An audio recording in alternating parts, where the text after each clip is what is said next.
Hey everyone and welcome back to my channel. So on Saturday we had probably the best Shadow War since I've played Diablo Immortal. Let's take a look. So for this battle we were actually against a clan that I'm not familiar with, as they were part of the recent server merge, so I wasn't sure what to expect from these players. Now one thing we did discover after the battle is that one of their players was over 5k resonance, which was much higher than anyone on our team. I believe that for this battle I had the highest resonance on our team, which is just over 4,000, as you've seen in my recent video. But this, as I mentioned at the start, is probably one of the best Shadow War battles I've ever had, and it did last a decent amount of time as well. So this is going to be a little bit of a long video, but I hope you watch and enjoy.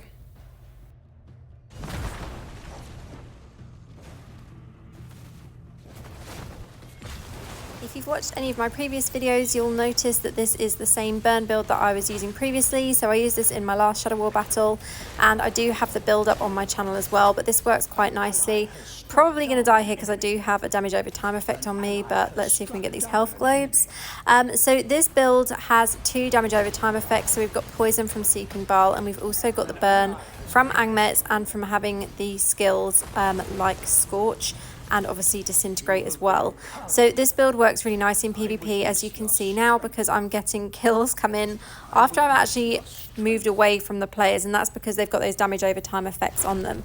Now alongside that I'm using set items. As I said, I'm using Angmets, but I'm also using Grace because these two work really nicely together in PvP, especially with those damage over time effects as I just mentioned.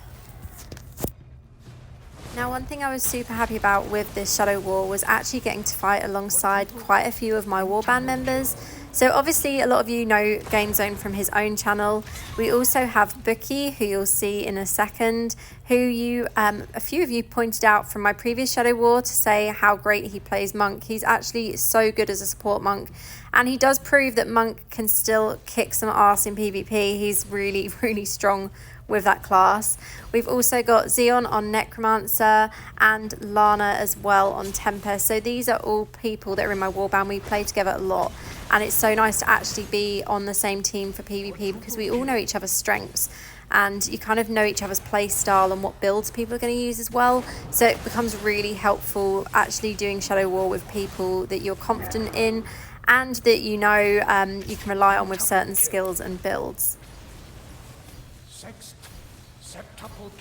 So now that I have just died, we're going to take a quick look at the scores, and you can see my team has so many assists between all of us. The score overall is pretty close between us and this Ravens clan. So let's hope that we can win this battle and get some points for our clan.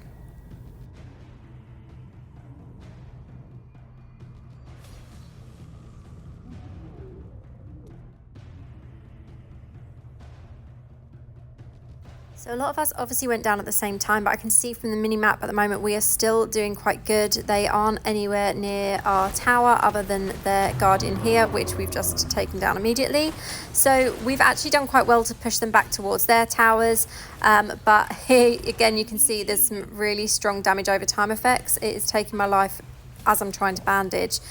So these guys are pretty strong from this other clan.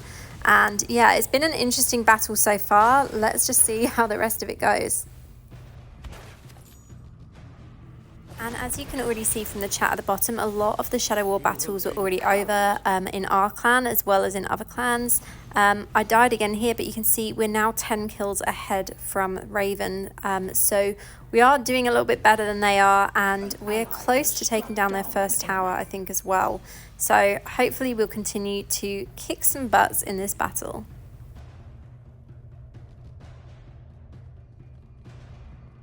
Now you'll notice that I'm at a huge disadvantage at this point in the battle because I've not been able to collect the shards from the kills that I've actually done.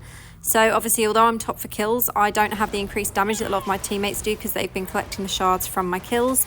Because obviously if they're more of a melee class, they're able to get closer and actually pick up those shards. But this has put me at a huge disadvantage because obviously I'm still small in size and also don't have the same damage that they do for this battle. But hopefully we can continue to kick some butt. Hopefully we can take down their tower before they do ours, because ours is quite low on life now, although I believe theirs is similar as well. And hopefully I can pick up some more shards and not be dying as quickly and actually do even more damage to these guys.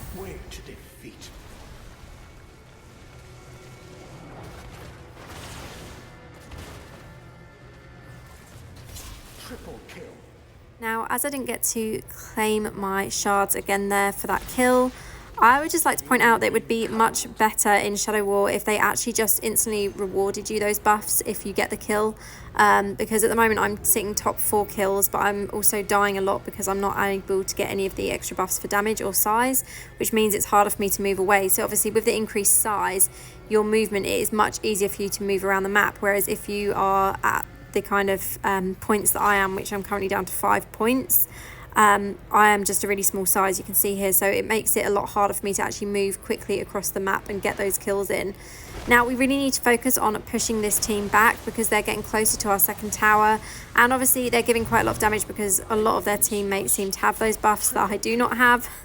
So I'm probably going to just die again in a minute because I'm also waiting for my bandage to refresh as well. So yeah, kind of frustrating the way it works with the shards and everything, but yeah, hopefully we can still pull in a win.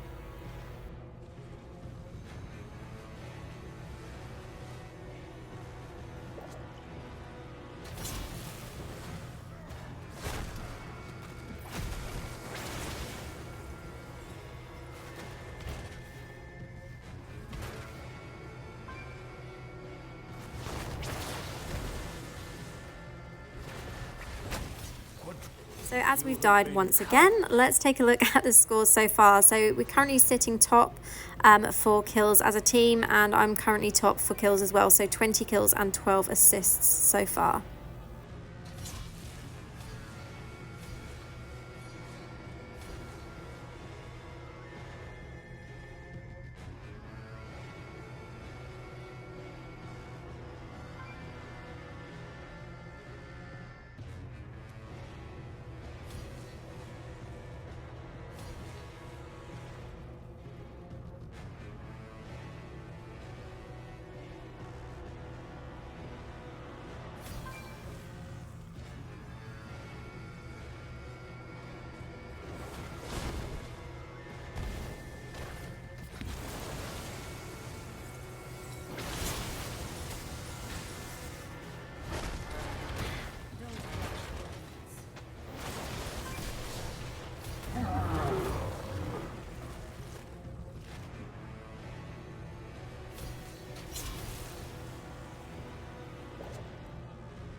Their forces are greatly weakened.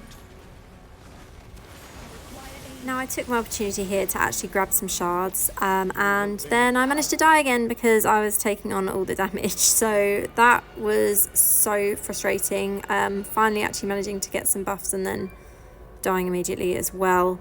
Obviously we now have their crystal heart to take down, and they are pushing back really hard. So let's see if we can win this. Struck down an enemy.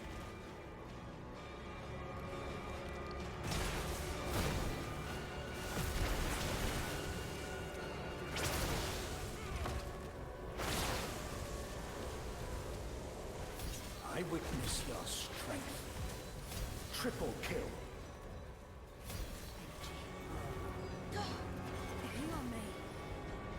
Now I honestly thought I was going to die again here, but thankfully my gladiator actually kicked in and saved me.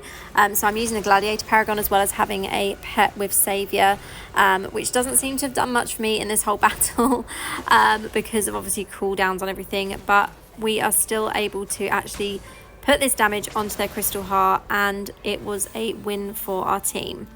So let's now take a look at the overall scores. I have a feeling that I might have lost my top score for kills.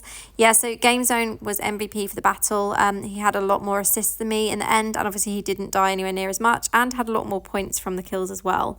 So that is it from me today. I hope you've enjoyed this battle. It's definitely one of my favourite ones since I've played this game. And as always, thank you so much for watching and have a great day.